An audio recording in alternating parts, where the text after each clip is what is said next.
Тэгээд байж тээ энэ хөөх энэ өрөвдөлтөй тэнэг Монгол хүмүүс гадаадууд ингээд гараас гарт дамжаад ингээд тоглоом зугаа болоод ингээд явж байгаагаа амьдралын сүрлийн хэсэг гэдгийг юусоо ойлгодгүй шиг байгаа юм.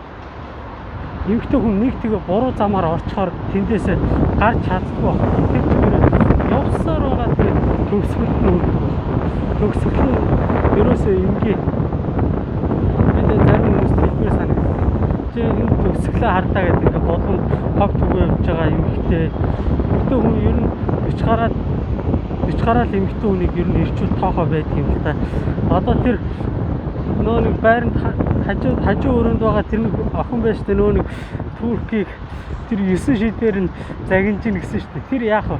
Надад нөө би турк хэл мэдгүйгээ гэсэн чинь надад нөө нэг амир туркийг загинж байгаа турк хэлээр амир сайн хүн загинж байгаа хүн болж харагдаж байгаа хэсэг. Гэхдээ хамгийн том сүрэл нь тэр аль цагийн тэр туркуудын гараар давжаад дууссан байгаа байхгүй. Туркуудын гараар давжсан эмэгтэйчүүд дэл бүсэрсэн байдаг байхгүй. Ер нь гадаадуудын гараар дамжсан эмэгтэйчүүд дэлбэрчгсэн байдаг юм л та. Тийм болохоор эргээд Монгол залуучуудтай амьдрна гэхээр нөгөө Монгол залуучуудыг хэдхэн хоног хамт байж байгаа тэгээд бүтэхгүй юм байна гэ хаяад явдаг байхгүй. Ямар лайт юм.